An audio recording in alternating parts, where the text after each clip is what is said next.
back. We are covering some more Ravens free agency news, some potential long term extension signings for the team, and we are going to rank our top five Ravens free agent signings in team history in the show.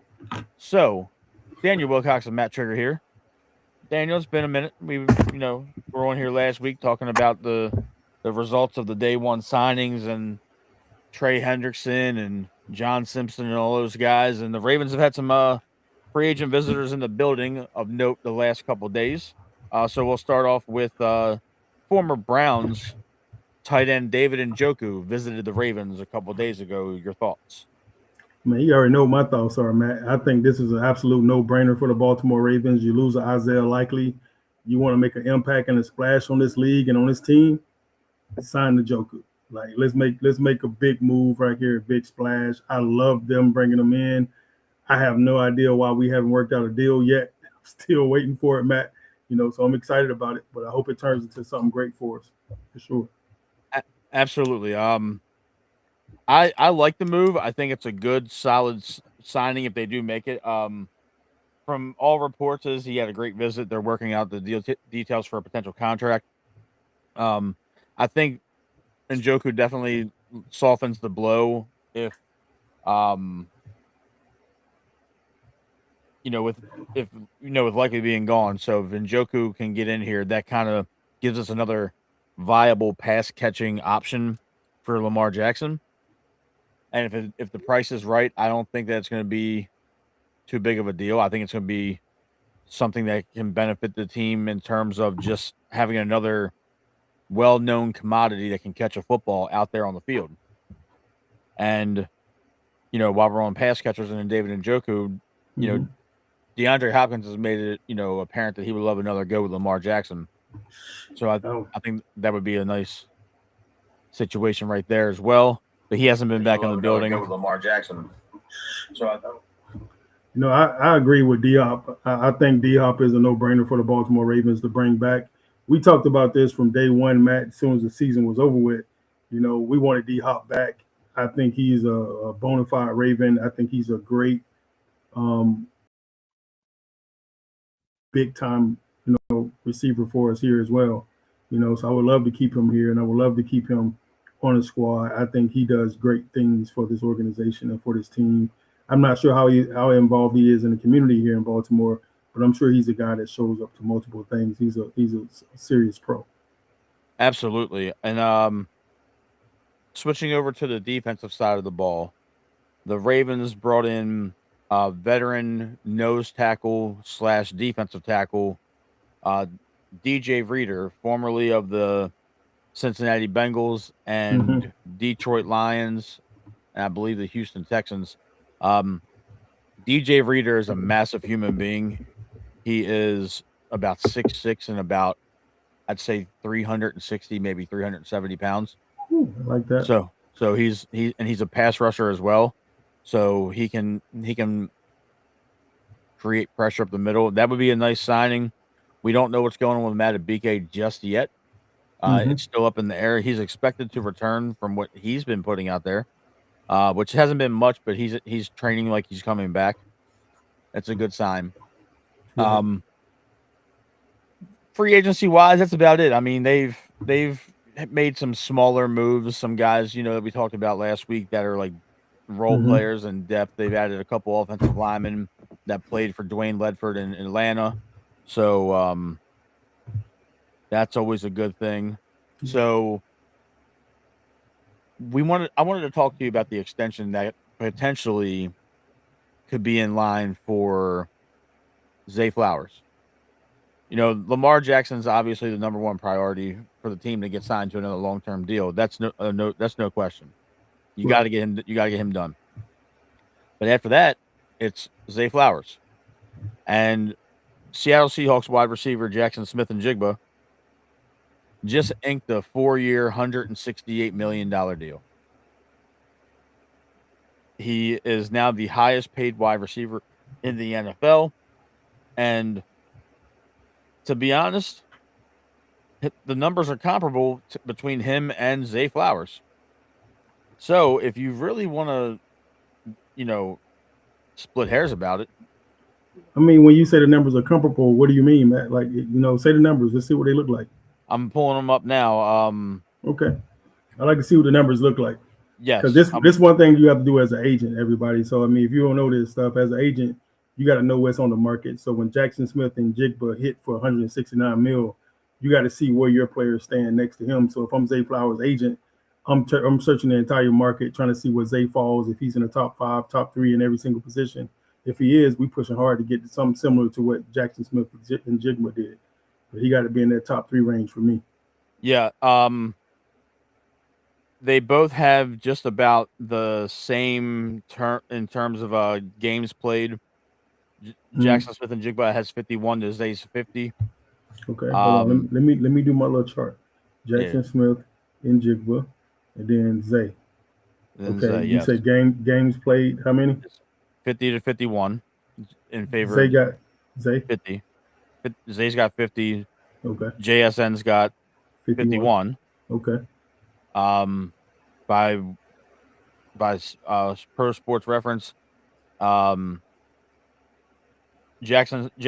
has 282 catches to Zay's 237. So just about a 50 catch difference. That's a lot. That's a lot. It's a lot because with one game difference, that's a lot. One game difference is a lot. It shows that Zay wasn't always wide receiver 1 in terms of targets and volume. Correct. Jackson Smith and Jigba has 3,551 yards to Zay's 3,128. So the catches are high, but there's only a 300-yard difference in terms of productivity, maybe a 400-yard difference in terms of productivity. Zay has 13.2 yards a catch to JSN's 12.6. And JSN has 20 touchdowns to Zay's 14. So the production is definitely a little bit higher in certain areas. And Jackson Smith and Jigba's had an opportunity to be the main focal point and target in the passing game. To be fair, Zay shared a lot of targets with a lot of different guys over the years. I mean, we loaded. Yeah, we're loaded. Yeah. And for the longest time, Seattle wasn't. Right. But, the numbers are comparable. The touchdowns are a little bit off, and so are the catches, but the yards aren't really that far apart. So that's what stands out to me is that he's got 50 more catches, but only 400 more yards. So when you're breaking it down, all those catches are equivalent to 5 yards a catch, 6 yards a catch. So it's not like it's a striking difference. And then the touchdowns, JSN's been targeted more in the red zone as opposed to Zay. A lot of Zay's touchdowns have come off of big plays or where he's taken a short catch for, to pay dirt. So, right. I'm saying all that to say this: there's a real possibility that Zay has another solid year where he could demand 40+ million. Now the Ravens got to decide if they're going to pay a wide receiver 40+ million, and then they're going to give their quarterback 60+ million in the same year on an extension. I don't believe the Ravens are going to go in the direction that they went with Hollywood Brown, where they trade him in his contract year. I don't think you disrupt the offense of that magnitude because Hollywood was never what Zay is now. No matter where he's been, Zay has been a bona fide wide receiver 1. He finished in top 10 in receptions, receptions, yards, and touchdowns last year. So right. He's showing his value. I just do you go to Zay and say here's a 4-year contract for 165?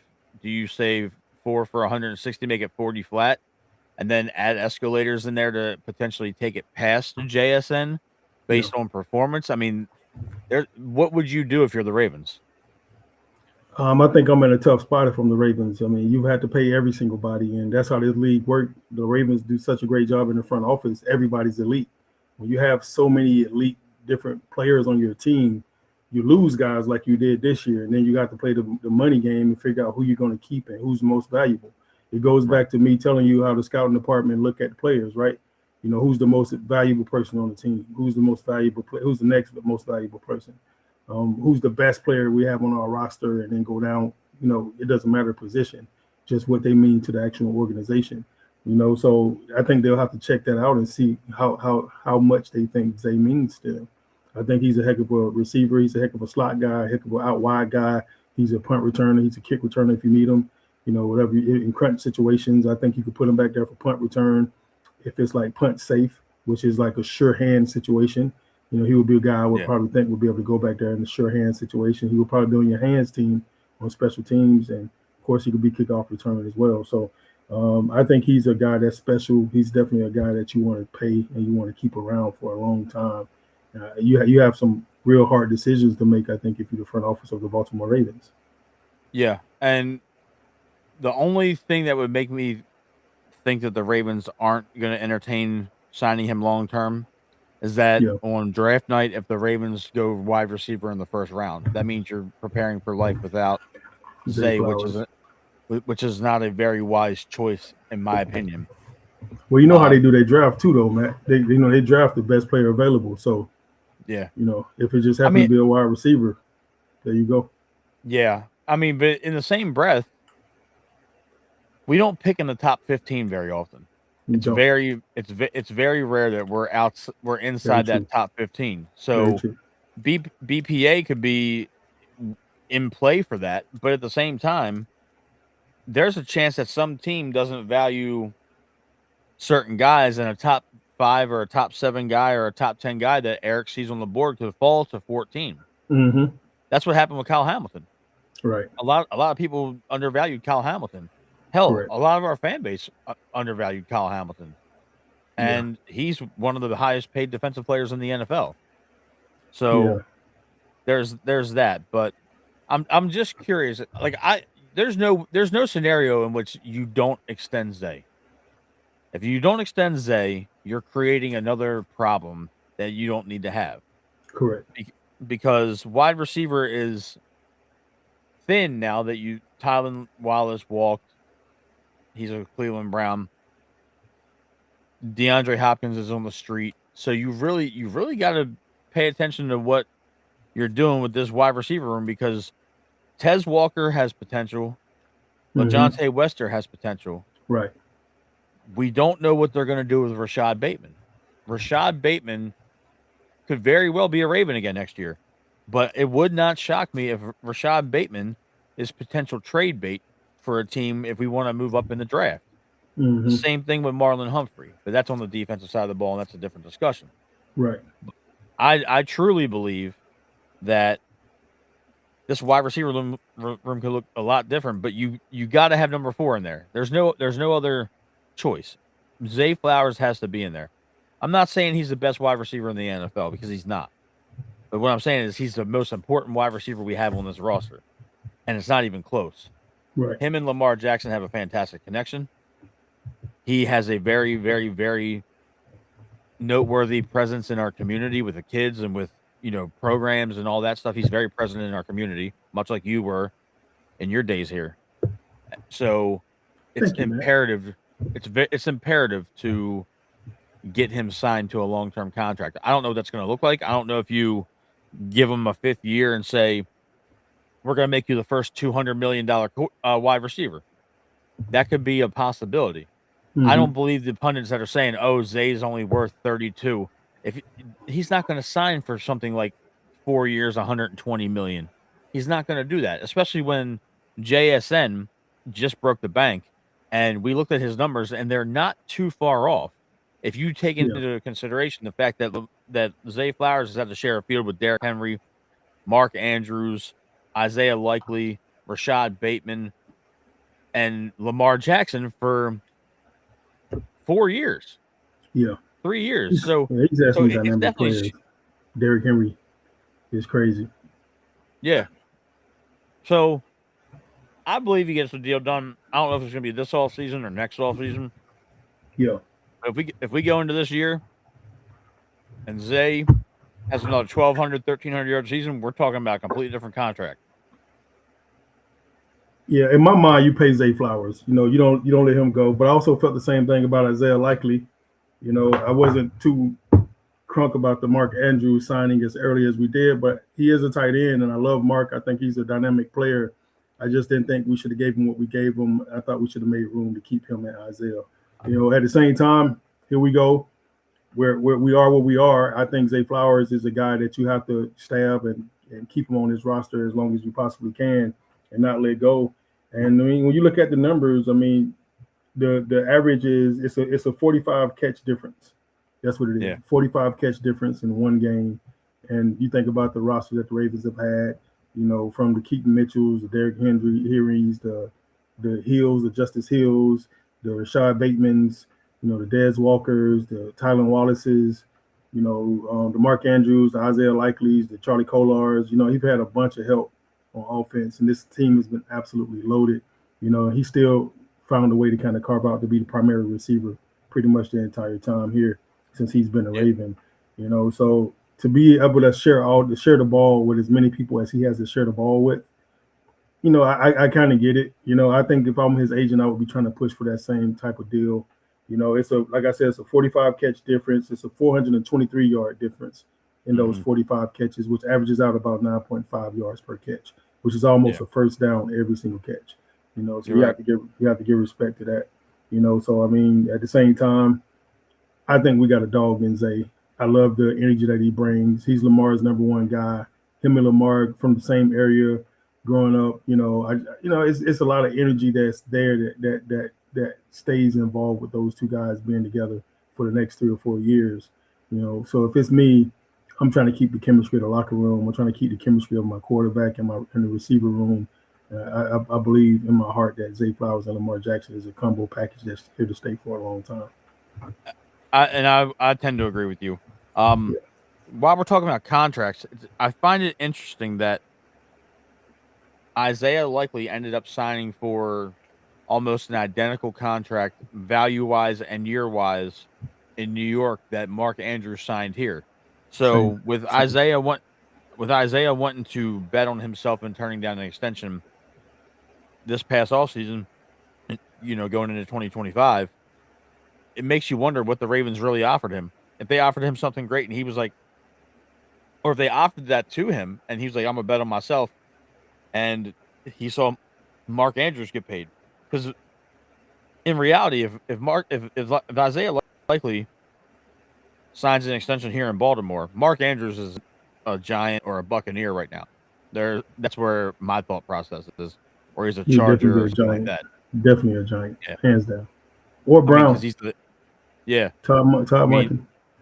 Yeah, and you're right. So that's where I'm at with that thought process. And an interesting note on Tyler Linderbaum's contract. Tyler Linderbaum, when he signed his 3-year, $81 million contract,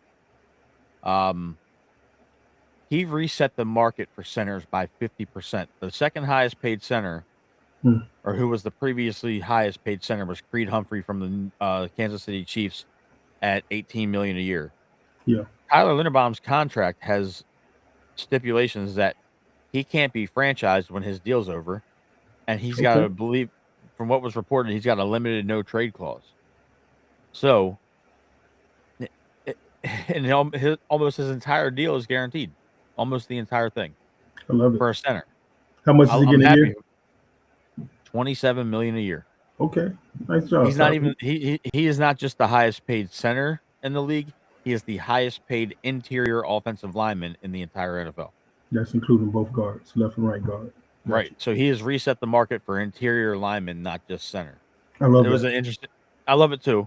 Yeah. Now we're going to see what Tyler Linderbaum's made of when you don't have Lamar Jackson as your quarterback. I'm not saying that Tyler Linderbaum sucks. I think he's a fantastic offensive lineman. But it's a lot different when you got Lamar behind you and then what's probably going to be Fernando Mendoza. Absolutely. Okay. So we're going to see what his chops are made of, and the AFC West has a lot of good pass rushers. So that's going to be key in that. And in non-Ravens news, since the last time we were on air, the Denver Broncos added Jalen Waddle for a first-round pick this year. So Jalen Waddle is now wide receiver 1 in Denver, Okay. and he is, or I mean, depending on how you look at it, he's being paired up with Cortland Sutton, Mm-hmm. and they're going to be a problem. I love That's it. going to be I love that move too. Yeah, so that's covering the most recent news. I believe that we're going to be more active in the coming days in free agency. Hopefully, we can get Njoku and Reader under contract. Maybe add another pass rusher. Bradley Chubb is, he recently signed with the Bills and all that. But I'm not saying we got to kick the tires on Van Noy or anything. But I'm saying it. you want Van Noy back for another year? No. Okay. No. I think we need to move on. I think we need to move in a different direction from Van Noy. And I'm not saying that he's had it, he's not good enough or anything like that, but I just think we need to move in a different direction. We need somebody a little younger, more explosive, got an extra step or two, Yeah. a little bit more juice. We need somebody with a higher motor. So, yeah, while we're on the defense, if you're Eric DeCosta, put your GM hat on for a second. It's on. Let's do it. EDC, baby. Let's go. You have an opportunity in the second round to move up and pick at the top of the second round. If the other team asks for Marlon Humphrey, are you doing it? What kind of question is that? You know Marlon my Humphrey answer. from an early second round pick? Hell yeah. I'm letting Marlon ass go right now. Right now. If we package our second round pick with Marlon to move up, Yeah. that would be Absolutely. that's a no brainer. I saw it floating around on the internet. It wasn't like a reliable source on it or anything like that. Right. But I believe Marlon. I personally believe Marlon doesn't suit up for the Ravens again just because of his cap number, and not necessarily anything personal that I feel about it. Yeah. I mean, he's carrying over 20 million on the cap this year, and that's a little bit steep. So, I believe that that's where we are with Marlon. I know I trust Eric. A lot of people have been bashing Eric, with his whole Max Crosby thing. And the thing is, the Max Crosby thing. The only person that is still perpetuating the storylines is Max Crosby himself. Yeah, I know. I heard his side of the story. It was pretty interesting, so I don't know. And the thing is, he's already walked back a couple of the comments he made in the first podcast episode since the trade debacle, and then what he said a couple of days ago, where Mentor talked to him at an early point in the visit, and Max had something to say about the Ravens fans, saying that they hate him and all that. I want to equate this to real life issues and real life situations for people that are watching and listening. I haven't heard that at all. Go ahead, though. Yeah. So you trade 2 first-round picks for Max Crosby. That's fine. You're mortgaging your immediate future, but Eric DeCosta was going all in. That's like somebody watching this show going to buy a house for $500,000, and it has everything on their bucket list that they want: deck, pool, finished hardwood floors, everything, all the amenities that you want. And then when you get an inspection and the foundation's cracked, and are you still going to pay a $500,000 for a house with a foundation crack that can be messed up in a couple of years? You're not going to pay it. Yeah, I mean, the foundation has to be solid. That's the structure of the house, what the house is built on. So if there's a possibility that the foundation is cracked and the whole house is sinking, you're not buying that house. You don't want to buy that money pit. So in correlation to Max Crosby, the house might have everything you want as a Ravens fan, but if his knee has degenerative arthritis setting in, no matter what you do, you can't stop that. You can't stop arthritis. So I understand the recalibration of trying to redo the deal and ultimately walking away. Yeah, I don't blame him for that. And I'll stand on that again. I'll You know, stand on we it got with you.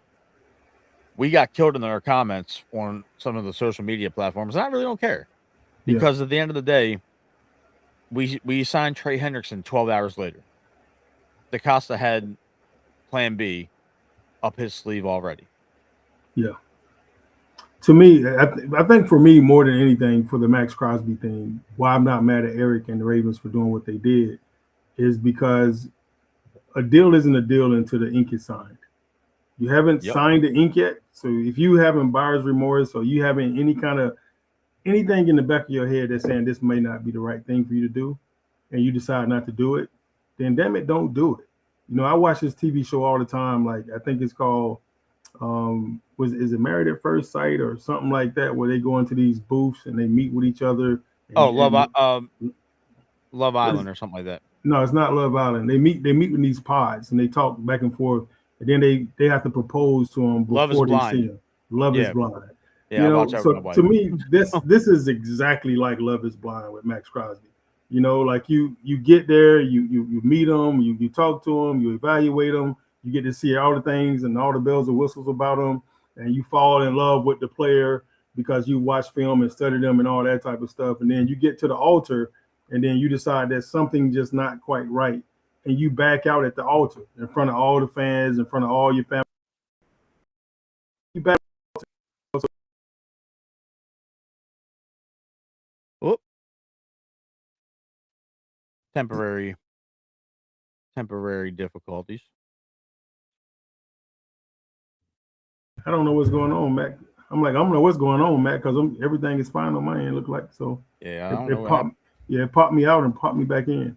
You know, but this is just like you know, Love is Blind. You know, so it's blind, and they got to the altar, and then the Ravens decided to back out at the altar, and everybody's mad. And guess what happens on that TV show? Everybody's freaking mad.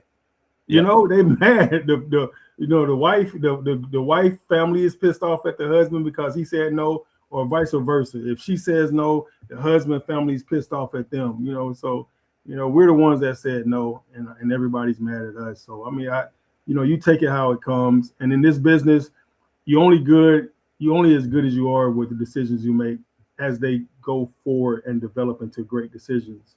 You know, people can't see what you see when you make those decisions, and they have to trust you. There's always going to be some stuff that people are not going to like about a decision you make, and you just have to take it with a grain of salt.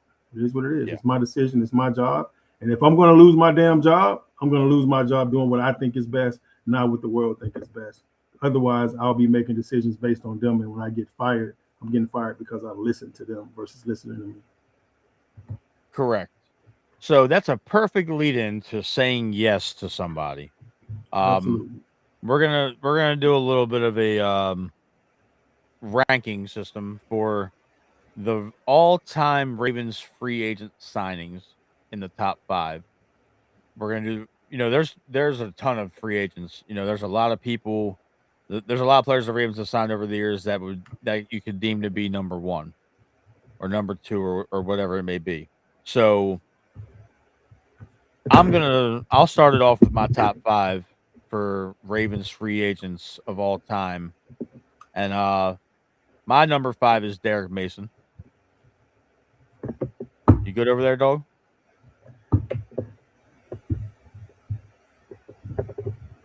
You good, Wilcox?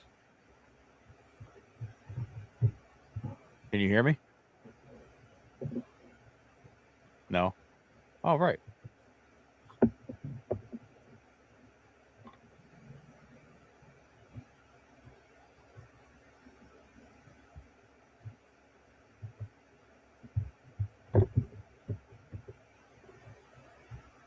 Try and say something.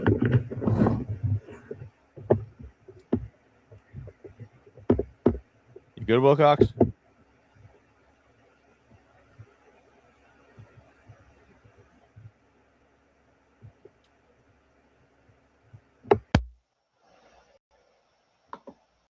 I heard something change over.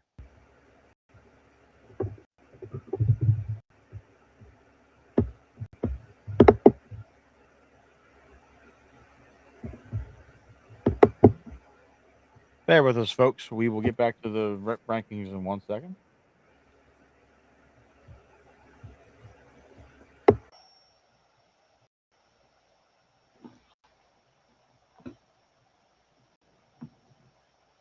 Can you hear me at all?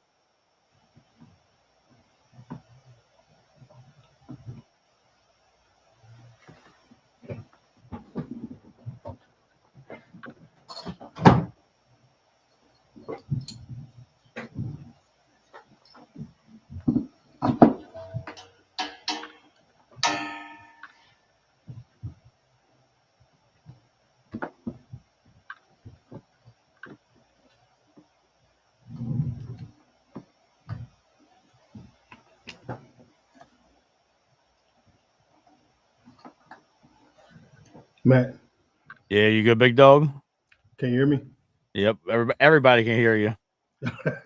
There we go. That was poetry in motion live, folks, with a live streaming snafu. So Had to let's switch get back. microphones. Crazy. Yeah, let's get back to it, Wilcox. We're gonna do our top 5 Ravens free agents of all time. So Okay, let's do it. my top 5 is number 5 is Derek Mason. I wanted to Okay. have him higher. But Derek Mason had 4,000-yard seasons as a Raven. He was a highly important piece to Joe Flacco's early development. I know you had the pleasure of playing with D Mace for 3 years, and I know he's a consummate professional to you, and that's your dog. So I wasn't going to leave him out of this top 5. I could have had him Mhm. higher, but there's another wide receiver that I have higher, and I didn't want to put Mason above him. My number 4 free agent of all time for the Ravens is Rod Woodson. Came over from the Steelers, played You had Rod corner. at number 4? Yeah, I had Rod at number 4. Okay. He had, he was here 4 years, averaged 5 interceptions a year, won Super Bowl 35 with us, was part of the greatest defense to ever play football, at least in my honest opinion. My number 3 free agent of all time is Anquan Bolden. He was absolutely a stud in that playoff run. He caught everything that was thrown to him. He was a middle linebacker that could play wide receiver. He was a big dog out there Mhm. amongst boys. He had 3 solid years. He never eclipsed 1,000 yards, but he was productive when it mattered the most to me. My number 2 Raven free agent of all time is Shannon Sharp. I put Shannon Sharp at number 2. I had to give a tight end some love on this list, So Shannon, a huge part of the Ravens Super Bowl run in 35. He was a leader. Had a fantastic, season for the Ravens, 73 catches, 811 yards. Had a Pro Bowl nod. He helped usher in the Todd Heap era and the Todd Heap and Daniel Wilcox era. So that's my number 2. And my number 1 is a little bit of recency bias. I know it's kind of a cop out, but it's Derrick Henry. I'm not mad at you. I'll justify it by this. There hasn't been a Raven that's had a greater effect on the team in such a short amount of time. He's got 2 years as a Raven. He's got over 30 rushing touchdowns, and he's got almost 3,600 rushing yards. That's incredible. I understand that there's a certain asterisk to playing alongside Lamar Jackson, and there's an accountability factor. Yeah. But Derrick Henry did these back-to-back 1,500-yard plus seasons, 1,900 yard, and then he followed up this year with a 1,500-yard plus season. So when you look at that, over 3,400 rushing yards, he had 16 touchdowns each year. He's averaging almost a touchdown a game as a Raven. And he did that he did that in his age 29 and age 30 seasons where everybody says running backs fall off a cliff. So to me, I was struggling with the ranking of where to put Derrick Henry, but he's the best free agent we've ever signed. Yeah. He's a bona fide Hall of Famer before he even got here. And he's just cementing his legacy now. So there was a lot of different players I could have gone within the top 5. Michael McCrary, he was close Yeah. for me. Yeah. Matt Burke was close for me. Sam Adams and Goose Yep. were up there. Jacoby was up there. I was considering Jacoby at 5. Yeah. Mark Ingram I was considering because he started the whole movement that you referenced, the big trust movement that you referenced a lot. There was a lot of different ways I could go direction wise. Weddle was a thought. Doomerville was a thought because Doomerville had those fantastic years here playing bookend to Suggs. So with all that being said, I'm curious as to what your top 5 list was shaking out to be. Well, mine's a little biased because I actually played 5 years here with some of these guys. So of course mine is a little biased. My number 5th came in at 5 for me was Steve McNair. Okay. And I was at the Kyle Bowler area. I had Kyle Bowler, I had Cordell Stewart, I had Anthony Wright, I had Troy Smith, I had Joe Flacco. I had a bunch of freaking quarterbacks that came through here when I played here these 5 seasons, and nobody had a greater impact on this team at the moment when I played here in Baltimore than Steve McNair. And not only did he come in, probably a bona fide Hall of Famer when he got here as well with Mason. Just like Henry did, and Mason did, but he just has such an impact on this community, smile that'll warm your heart. And he was just a fun guy to be around, great in the locker room, just fun quarterback to have on the field. He reminds me of that movie, I think it was called The Program back in the day, where the quarterback came into the huddle and said, hey, let's put the women and kids to bed and come home for supper, fellas, and with a smile on his face and go win the game. Like, you know what I'm saying? Like, it was just, he was that cool in the huddle, man. It was just fun to be around Steve. And, so he's my number 5. And then I'm going to go with one of his teammates that came with him from Tennessee at number 4, which is Derek Mason. And Derek, I remember the year Flacco came in that first season, and Flacco came in and he ended up winning. He ended up having to be the starting quarterback. He didn't win the starting job. He had to be the starting quarterback because everybody was down. Steve retired. When he came in, Steve was number 1. Steve retired. Kyle Bowler was number 2. He got hurt. It had to end up having to have season-ending surgery in training camp. And then Troy Smith was number 3. And Troy Smith had a blood clot in his lungs and ended up having some kind of medical emergency. And he literally lost 100 pounds before the season started. And then Flacco was number 4 starting that year. And I remember, Cam Cameron saying, hey, we're going to have to max protect for this kid. We can't get him in a situation where he becomes gun shy and scared to get hit, and we only put Mason out on routes. Mason won every single time. It was a one-man route. Everybody max protect. I'm blocking. He's blocking. Everybody's in. Mason going the route by himself, one-on-one. Flacco throws the ball to him. Everybody know where the ball is going, and they still can stop that shit. Derek Mason, hands down, my number 4. Shannon Sharpe. Shannon Sharpe is my number 3. I love Shannon Sharpe's energy. Hell, it's still showing up today. Club Shay Shay and his podcast with Chad, The Nightcap, is one of the best podcasts. I seem to watch those guys all the time. And I just remember seeing the Hard Knocks episode, the very first one ever made. And Shannon Sharpe was the highlight of that whole thing for me. He was. He just seemed like he was an amazing teammate. He came around quite often, while after he retired from the Ravens. And he still represents the Ravens to this day, as I do, as a lot of us do, because we love Baltimore to death. But Shannon Sharpe was a heck of a tight end. And he was the hybrid type of tight end before I was a hybrid type tight end.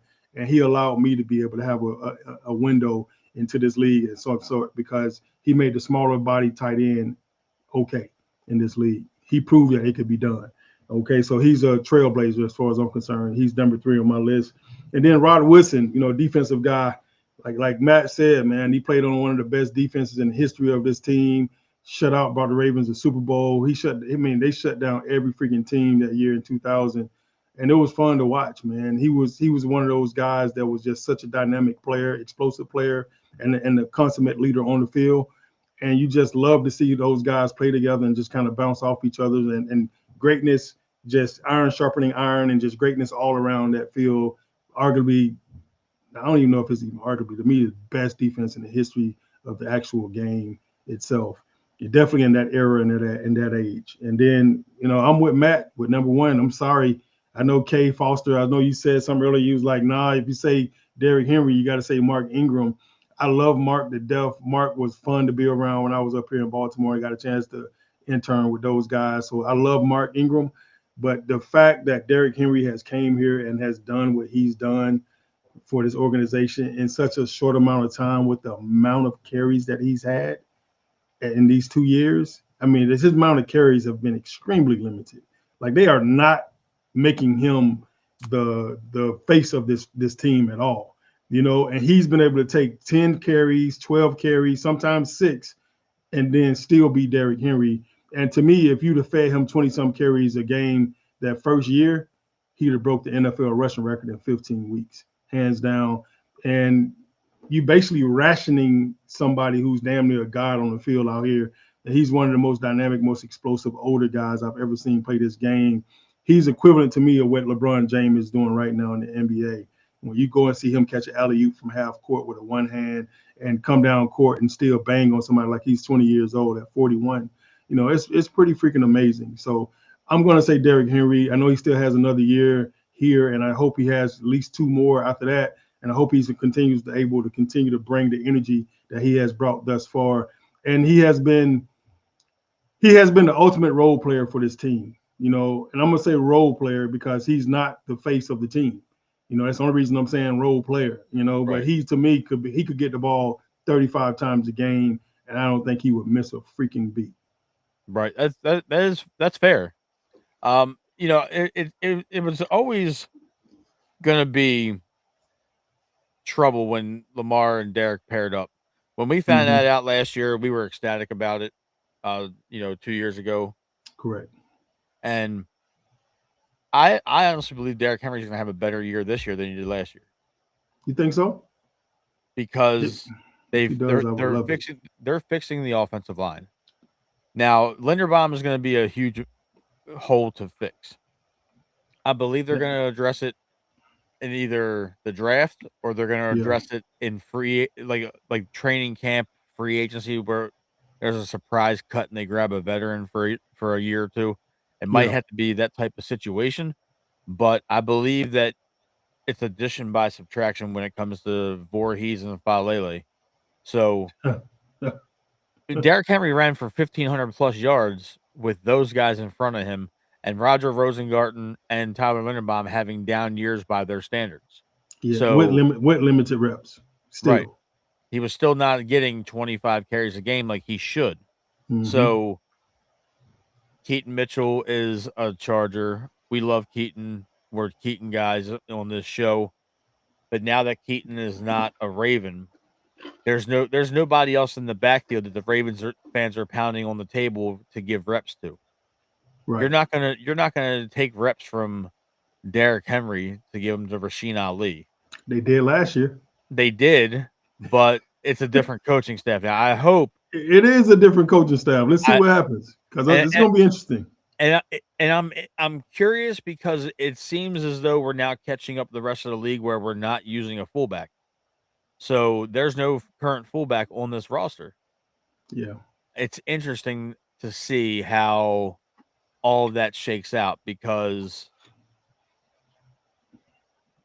we signed a tight end to essentially be what Kohler was, Durham Smythe from the Bears. He knows Ben Johnson's system that's going to be implemented here by Declan Doyle. So I'm interested to see how they utilize that. And now this, to me, I just think that Derek's going to see the ball more, and he's gonna have to because they're going to have a lot of kinks to work out in this new system.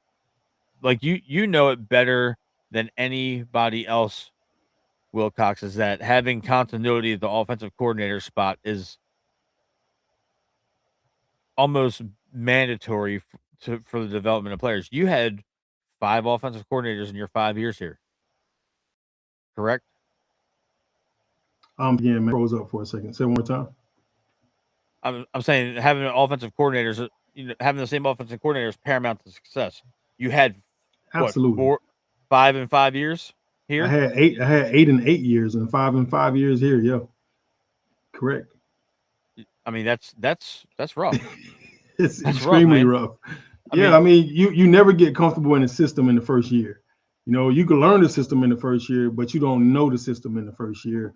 Sometimes you're still kind of guessing or moving differently because and a little slow, a little hesitant on certain things because it's so hard to know every aspect of the offense, all your shifts, your motions, your check downs, your checks, your change of plays, you know, the no huddle offense, the 2 minute offense, the goal line offense, you know, it's hard, you know. So when you're on the same page as the OC, that's when you're starting to really get it. And you already know what plays he's going to call before he call them. Oh yeah, he's gonna call, you know, H angle drag right here. You know, in this situation, it's be a great situation for H angle drag because you now have the playbook memorized yourself. You know, it usually takes about 2 to 3 seasons to really get a good grasp on it. You know, so the bad thing about it is a lot of times these offensive coordinators stay in their bag. They don't dig in their bag as deep as they can, and they run the same plays year in and year out, year in and year out. You know, so that's when other teams starts to be able to kind of understand what you're running out of which formation, and they start calling it out before the snap.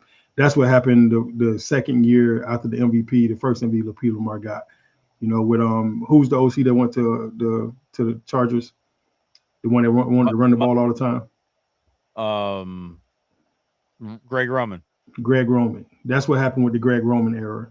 You know, he came in the first year, Lamar takes off, wins MVP. The next year, everybody's calling out the plays before the ball is snapped because he only ran certain plays out of certain formations. And as soon as they got in that formation, they knew Lamar was going to pull it. They knew he was going to be a read option. They was already saying this was going right, it's going left.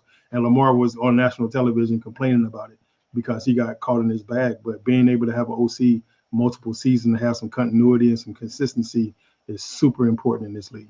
Absolutely. Yeah, you know, I believe that Henry's going to have another good year. I do too. I think we could see him get closer to 2024 numbers than 2025. The man's a machine, and you still got Lamar Jackson. Mm-hmm.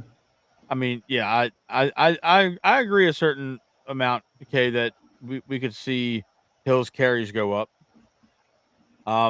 Did Justin Hills go? He went to Chicago.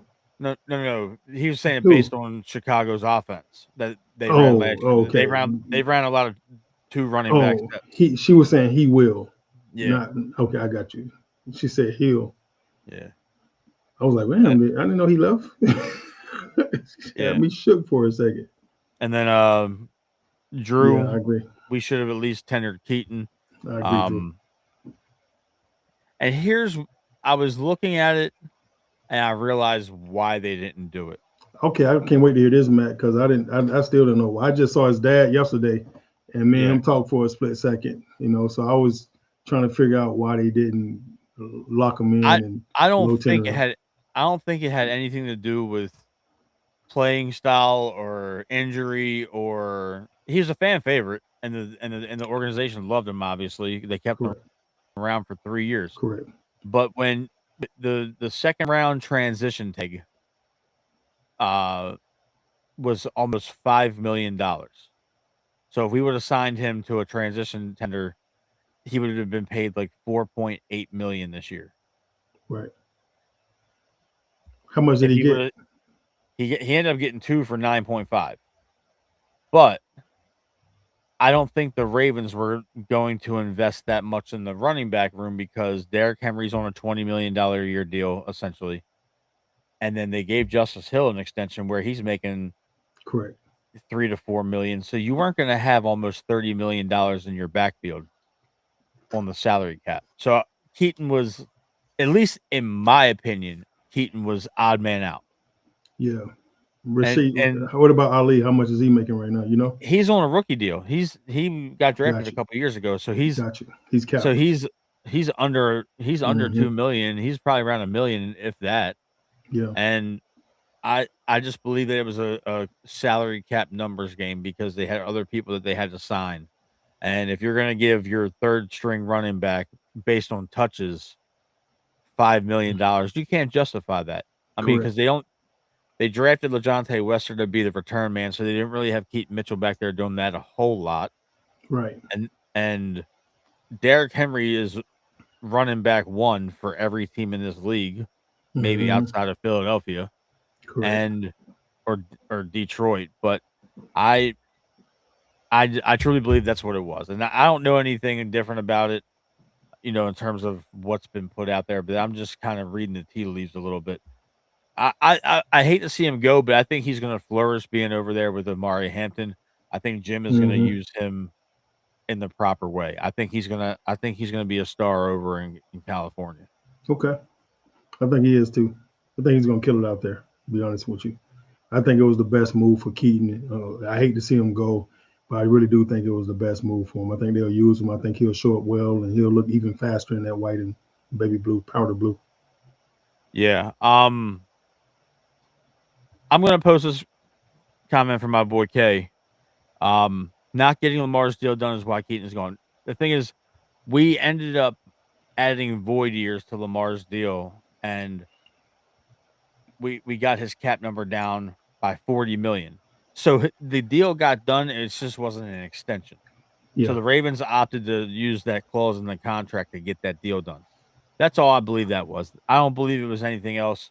Um, Honestly, you can put it more along the lines of Eric DaCosta not restructuring or getting rid of anybody else before Lamar Jackson, because Lamar's contract got altered to add Trey Henderson and John Simpson. So that's where that money went. That $40 million that Lamar opened up went yeah, to Trey and John. So not having wiggle room anywhere else, you can look at Stanley's contract, you can look at Roquan's contract, you can look at Marlon's contract, you can look at Matabike's contract, you can look yeah. at It's a lot of Mark Mark Andrews' contract. Like, there's a lot of guys that are making a lot of money on this team. yeah, So you can't just.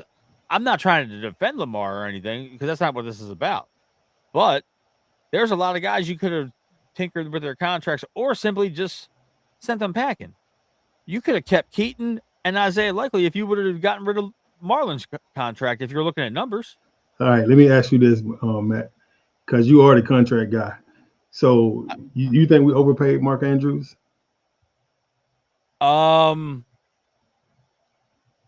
No.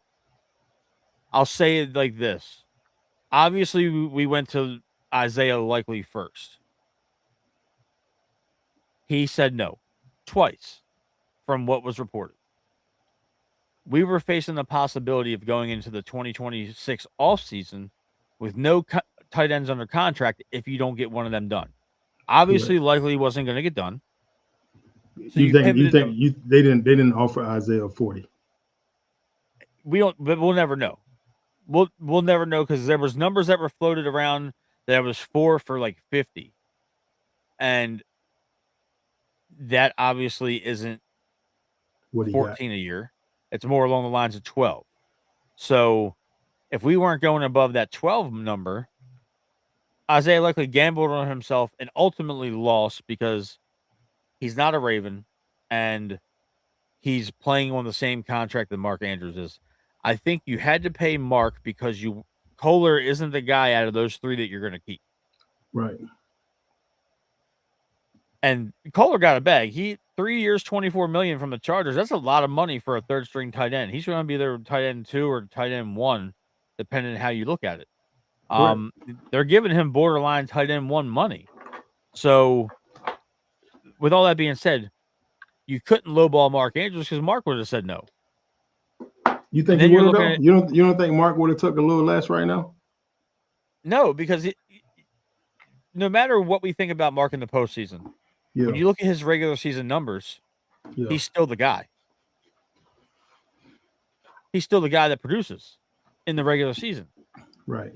I can bring up. We know what he's done in the postseason the last couple of years. We know he's not the best when it comes to that, but in the last 3 years, in this entire stretch, Mark Andrews has 22 touchdowns in the last 3 years. Mm. He has 1,500 yards in that span. Right. For a guy that's not a yak guy, he's a catch and get the first down guy. He's not somebody that's going to try and take the ball to the house every play. He's not the right. He's not the COVID Mark Andrews that had 1,400 yards or anything of that nature, but he still produces, and he's still and people gotta like also consider Wilcox. He's Lamar's guy. They came in together. They were in the same draft class. They've been here together the entire 8 years that they've been a tandem. So you got to pay him, and then in reality, we didn't even pay Mark Andrews top line tight end money. Right. Travis Kelce got 3 years, and he's averaging $18 million a year. He got a $55 million contract. So we actually lucked out where we didn't wait to sign Andrews, and then Mark looks at it and says, "Kelce's getting this. Why can't I get that?" Right. Okay. So we did basically get him a little bit of a bargain then. Okay, I'm cool with that.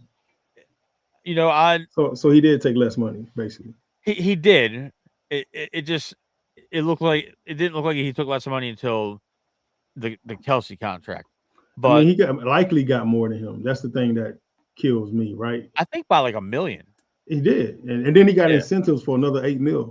He got another $8 million worth of incentives on his contract.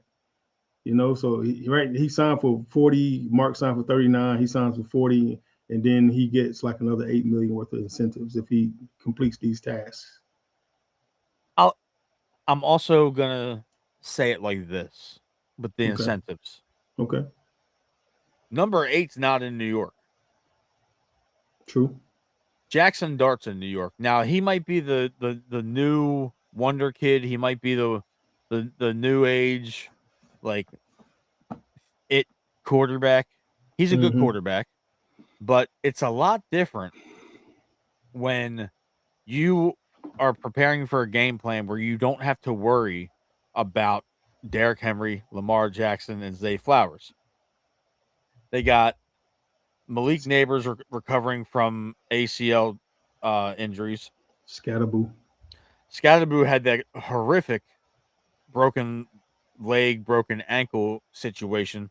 Yeah, horrendous. And now you got Isaiah Likely. If you're a defensive coordinator, who are you game planning for? Isaiah Likely. Exactly. And who's throwing him the football? Jackson Dart. Not Lamar Jackson, where Isaiah Likely might be the 5th option on the Ravens offense.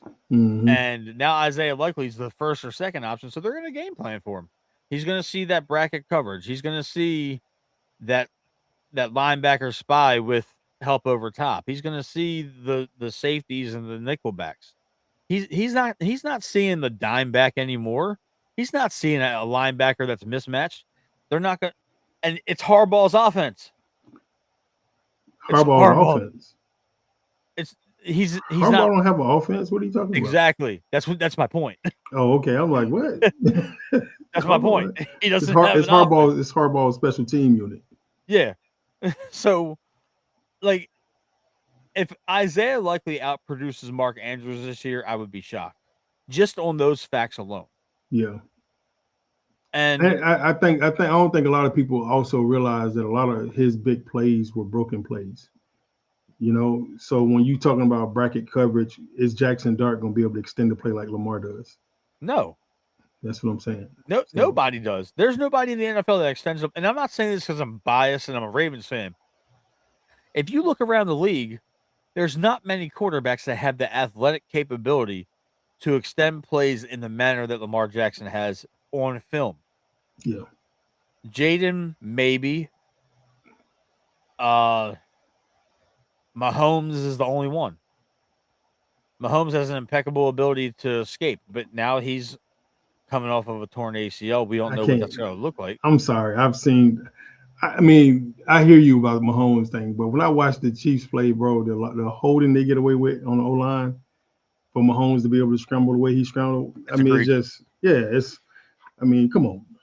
I mean, I like Taylor Swift too. No, you don't. Who are you lying to, dog? I don't even know what she sings, bro. I know she sings country music. That's about all I know. She hasn't sang country music in 10 years. She's a pop star. It's country pop. Yeah. Yeah. Case, see, Kay brought up the guy that I'm a natural born hater to, Josh Allen. I wasn't gonna give that man his flowers because Yeah.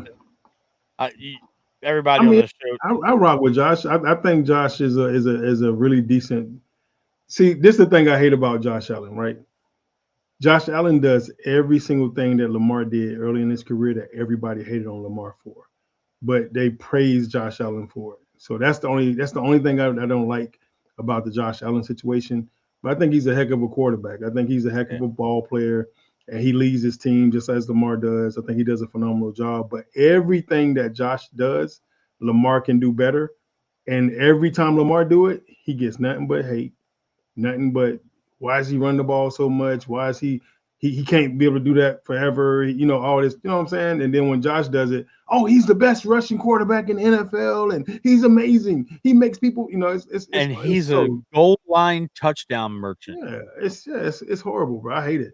I hate If that, man. Josh Allen would turn around and give the ball to James Cook on 60% of those touchdowns that he scores on the goal line, James Mhm. Cook would have broke LaDainian Tomlinson's rushing record a year ago. Like, Mm. it kills me how people say Lamar is a choke artist, but won't say it about Allen. It drives me insane. It's a double standard. It's like a man and a It female. it it drives me insane. And It's it's like a like man and a female. Double standard. it's a double standard. It Yeah. drives me crazy.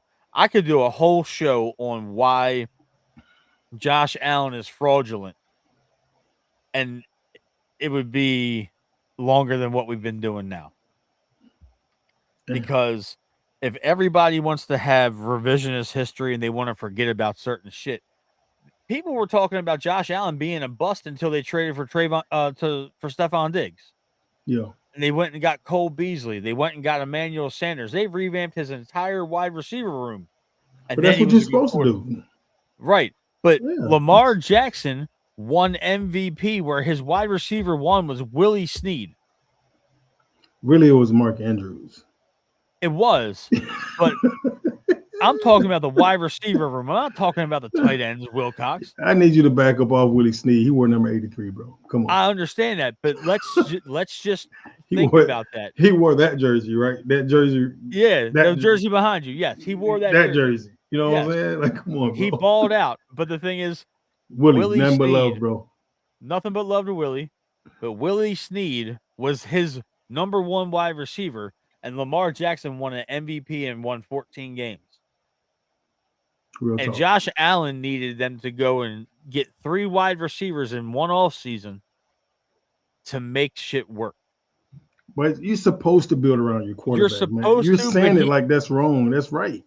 It's right. Yeah, you're I'm supposed to not build saying around that your you're not supposed to quarterback. do it. I'm saying he wasn't shit until they did it.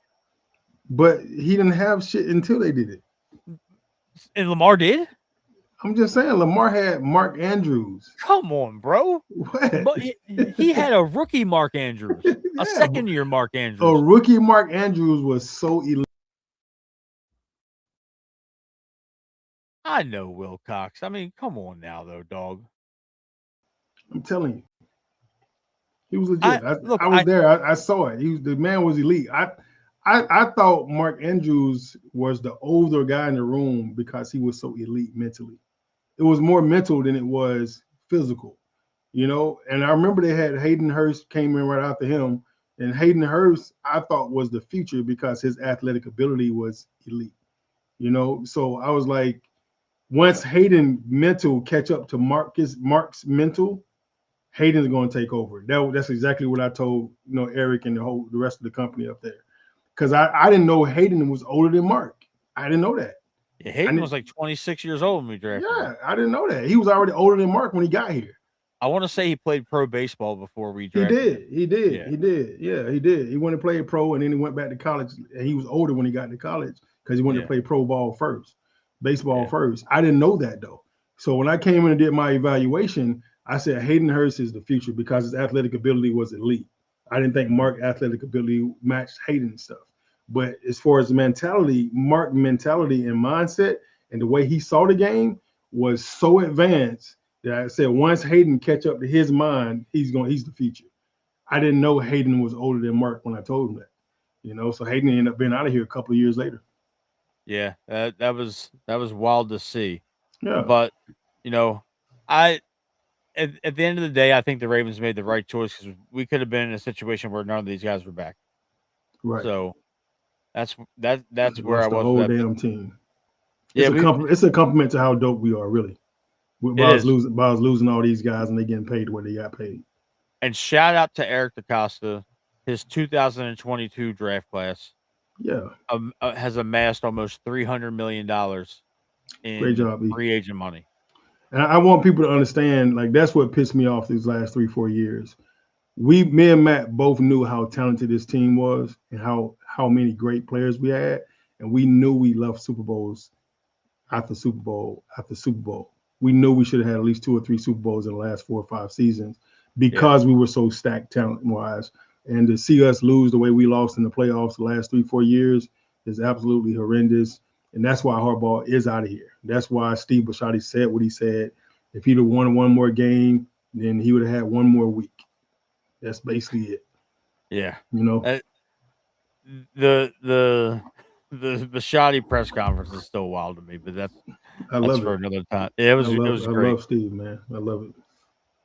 But we are officially a month away from the NFL draft, and it's gonna be interesting. It's in Pittsburgh this year. The Ravens have their 14th pick back, Wilcox. So we're gonna start doing a little bit of a deep dive into who the Ravens could potentially draft at 14. Mm-hmm. We'll explore trade scenarios to move up, to move back. We'll cover all those bases. But that'll do it for this episode of We Bleed Purple podcast. Thank you, everybody that was commenting and watching. We appreciate the views. We appreciate the interactions. If you haven't done so already, head over to YouTube and subscribe, like, and set your notifications for We Bleed Purple podcast. We will be live next week as we ramp up NFL draft coverage. And where can everybody find you, Wilcox? You can find me at Coach Wilcox on X, and you can find me at Daniel.Wilcox on IG. Thank you guys for watching tonight, and we hope we continue to grow with this podcast. How about There you, we Matt? Where go. can find you at? You can find me at mtrigwbp 3547 on X and mtrig89 on Instagram. Make sure you guys go and follow the X page, We Bleed Purple Podcast. It's tagged it on our X feed.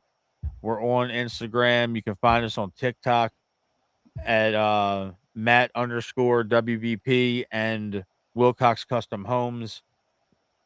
Find all of our content there, tagged, all that stuff.